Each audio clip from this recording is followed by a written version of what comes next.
কবিগুরু রবীন্দ্রনাথ ঠাকুর বলেছেন, যদি তোর ডাক শুনে কেউ না আসে তবে একলা চলো রে। এই কথাটাই না আমি বড্ড বিশ্বাসী। কি ভাবছো তো হঠাৎ করে আমি এই কথা কেন বলছি? কারণ ছোটবেলা থেকেই না আমার মধ্যে একাকিত্ব ভাবটা একটু বেশি। আমি একা থাকতে না বড্ড ভালোবাসি, তাই মাঝে মধ্যে চেষ্টা করি নিজেকে নিজে একটু সময় দেওয়া। তাই আজ কথা মতো নিজেকে নিজে একটু সময় দিতেই বাড়ির থেকে বেরিয়েছি। আজকের ওয়েদারটা ভালো থাকলেও আমার মনটা কিন্তু তেমন একটা ভালো ছিল না, তাই ভাবলাম যে কেননা একটু বাইরের থেকে ঘুরেই আসা যাক, তাহলে যদি আমার মনটা একটু ভালো লাগে। আগে না আমি আমার মন ভালো করার জন্য মাঝে মধ্যে এরকম বেরিয়ে যেতাম, কিন্তু প্রীতম আসার পর থেকে আমার তেমন একটা একা বেরোনো হতো না। তাও নিজেকে নিজে আমি আলাদা করে সময় দিতাম, কিন্তু বেশিরভাগ সময় আমি ওর সাথেই বেরোতাম। তাই অনেক দিন পর আজকে একা একাই বেরিয়েছি। বাড়ির থেকে বেরিয়ে কোথাও যাওয়ার প্রশ্নটা মাথায় আসলেই সর্বপ্রথম মাথার মধ্যে একটাই উত্তর আসে, সেটা হচ্ছে কাঁচরাপাড়া। ধারে কাছে এই তো একটা সুন্দর ঘোরার জায়গা, যেখানে আসলে এত কিছু দেখলে মনটা এমনিই ভালো হয়ে যায়। একটু কেনাকাটা আর একটু খাওয়া দাওয়া, ব্যাস, এর থেকে বেশি কিছুর আর প্রয়োজন পড়ে না আমার মন ভালো করতে। চারিদিকে নানান রঙের ক্লিপ রয়েছে, তার মধ্যে এই সাদামাটা ক্লিপটাই আমি বেছে নিয়েছি। এটা যে আমার বড্ড পছন্দ হয়েছে, সব থেকে ইউনিক লেগেছে আমার চোখে। কাঁচরাপাড়ায় তো 12 মাস ভিড় লেগেই থাকে, তাই এটা আর নতুন কিছু না। এই কুর্তির স্টলগুলো দেখলেই না মনটা যেন পুরোপুরি আটকে যায়। যেখানেই কুর্তির স্টল দেখি সেখানেই দাঁড়িয়ে পড়ি, কোনটা ভালো লাগে কোনটা ভালো লাগে।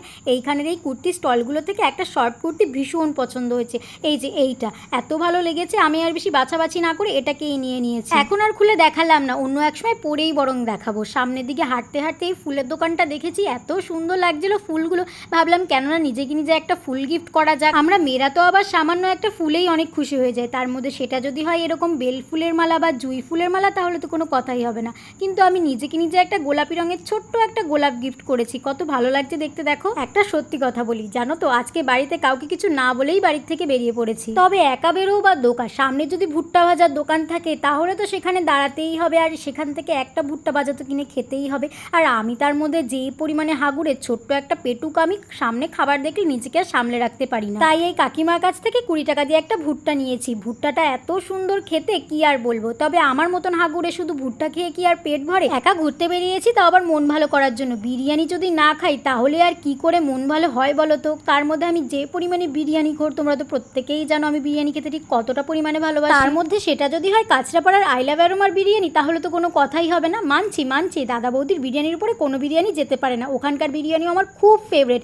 কিন্তু সেটা তো আমার বাড়ি থেকে অনেক দূর, সবসময় তো আর যাওয়া সম্ভব না। মাঝে মধ্যেই আমি এখানে চলে আসি, কারণ এখানকার বিরিয়ানিও যে খুব মন্দ তা কিন্তু না। কিন্তু একটাই দুঃখের বিষয়, আজকে আমার পাতে মাংসটা একদম ভালো পড়েনি। আমি যে পাল্টে নেবো সেটাও আর আমার মাথায় ছিল না। একটু পরেই ট্রেন আছে, বাড়ির দিকেও যে যেতে হবে, কারণ নিজের মর্জি মতন কাউকে কিছু না বলে বাড়ি থেকে তো বেরিয়ে এসেছি। কিন্তু বাড়িতে তো টাইম মতন ঢুকতে হবে, তাই না? কারণ টাইম মতন বাড়িতে ঢুকতে না পারলে পেছনে লাথি মেরে বাড়ির থেকে বার করে দেবে, তখন কোথায় যাব? দাঁড়াও, হাতে বেশ কিছুটা টাইম আছে, ততক্ষণে বরং তৃপ্তি করে আগে বিরিয়ানিটা শেষ করি, কারণ বিরিয়ানির সাথে কোনো কিছু কম্প্রোমাইজ হবে না। চলো তাহলে খাওয়া দাওয়া করে বরং আমি বাড়ির দিকে যাই। আজকে আমি এই অবধি রাখছি। ভিডিওটা কেমন লাগলো অবশ্যই কমেন্ট করে জানিও। ভালো লাগলে একটা লাইক করে পেজটাকে প্লিজ ফলো করে দিও। ইউটিউব দিয়ে দেখে থাকলে প্লিজ সাবস্ক্রাইব করে দিও। দেখা হবে নেক্সট ভিডিওতে। টাটা।